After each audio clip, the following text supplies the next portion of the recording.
We gotta start with the rival. Alright, so here's the thing with Blue. And this is something that I've really enjoyed up to this point. I've kind of jumped on the bandwagon when I was little of that he's just a complete and utter jerk. And I think that kind of comes from mostly, like the anime Gary. It's something that I actually forgot because it's kind of sort of based off of the anime as well. And so he always says, "Smell you later," and he's just so pompous and I want to hate him. So I do hate him so much, and that's what makes him a great rival. He's an excellent NPC. Oddly enough, I've really grown to like Blue. That's one of my more favorite aspects of the game so far. Let me clarify, not Gary. That guy's a jerk. I hate him.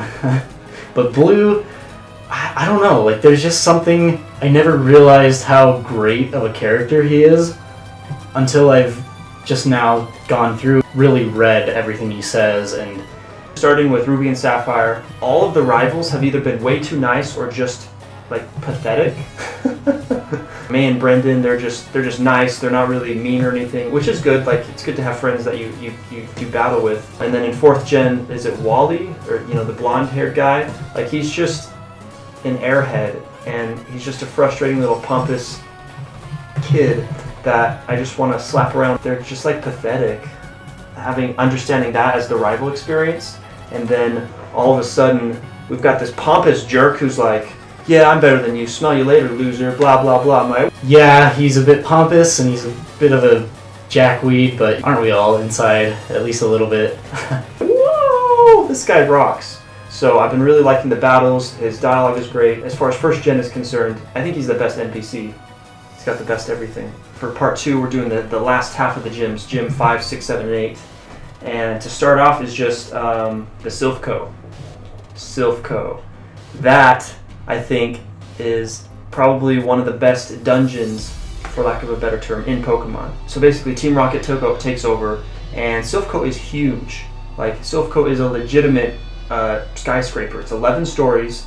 Well, it's definitely the biggest building in Gen 1. It's awesome. I kind of cheated a little bit. I looked on some wiki guides, and I went right to, I think it's the 5th floor that you have the car keyed, because I don't want to mess with the teleporting stuff. That stuff is just, I'm not going to deal with it. So once I got the card key, then I just started from the bottom floor, floor 2, 3, 4, 5, 6, 7, 8, 9, 10, 11, and just little by little, floor by floor, one at a time, taking out Team Rocket, and that was thrilling. That was a ton of fun, and I absolutely loved that part of the game, that part of the plot. It was different than Rock Cave, because first of all, I had the full team, I can see everything, and I want to fight everyone. And the whole thing was just a thrill ride, and I just felt so, wow, I just did that. I just cleared out an entire skyscraper filled with villains, all by myself. Huh! That is so perfectly legit. Alright, so, yeah, it's time for more issues, I guess, that I've had with the game, and that would be the backpack and the item organization. It's a jumbled mess, basically. It's very basic, it's very RPG-ish, not in a good way, though. When it comes down to it, it's just a poorly designed item system. The limited space, I guess I can understand that. Even just the fact that when you hit select and you go to move an item, that it switches with whatever item you're selecting, it's bad. I don't like it. I've wasted so many times just trying to get my items at least a little bit organized, and at the end of the day, it's just not worth it. One thing, of course, walking is really slow, and so I was really glad when we got the bike. That's definitely a lot faster, but at the same time, it's still really slow. Ruby and Sapphire, you can get the Mach bike, and the Mach bike is way fast. I just thought that was funny though, because like the bike is a little bit faster, but it's still so slow. So one thing that I really don't like about Gen 1 is those in the Safari Zone, right? And I captured probably 5 or 6 Pokemon. I'm like, yes, this is awesome. And then I come across the Chansey. And I know you have to throw the rocks at it or the mud at it a couple times, otherwise the Pokeball, you'll miss every time. And so then I get it to stick around, and I throw the Pokeball, but then the game stops me and says, no, you can't throw that. You don't have room in the PC. I'm like, what? And I just like, this sense of dread came over me like, wait, I have to release all of those Pokemon in the PC box in order to catch new ones? Ooh,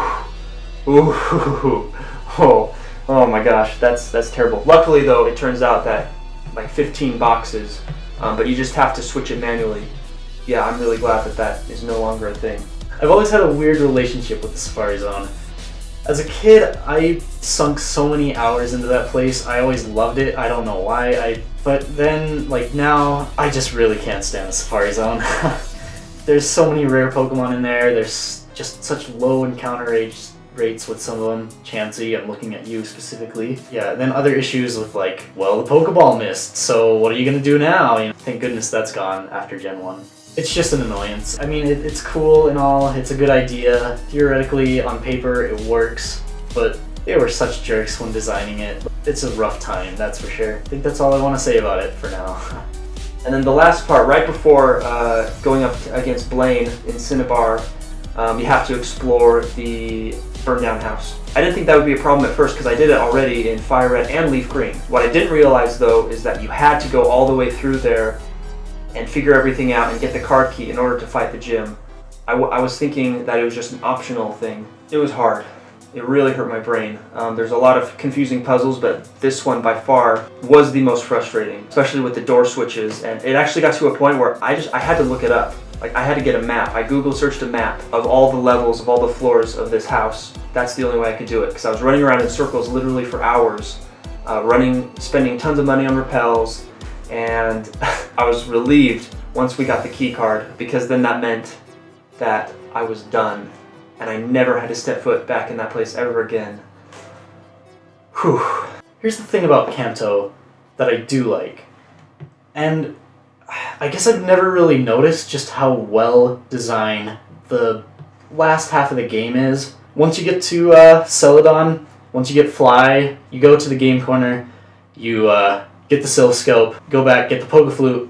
The whole rest of the game almost opens up to you, except for Cinnabar Island. You're really free to choose where you want to go. You can go fight Koga, you can go fight Sabrina. It's a really interesting design in a very otherwise oddly archaic game, really ahead of its time almost. Now there's all these open world games where it's like go wherever you want, and that kind of is in Gen 1, and that's really awesome. So you just blew my mind. Overall, middle part of the game, Gen 1, is surprisingly good. So yeah, I guess the second part, kind of a roller coaster, lots of ups and downs, but more ups than downs. I played through the Gen 1 remakes. I just haven't really sat down and thought about just the way it's designed. There's some really good stuff in there. But ultimately, I enjoyed it. In retrospect, all those horrible, annoying things, with more time, you just kind of forget about. It's crazy to think about that just a couple games and a cartoon basically started this huge phenomenon. And really, that's all I'm remembering is how incredible and mind-blowing the siege on Silph Co was. It's just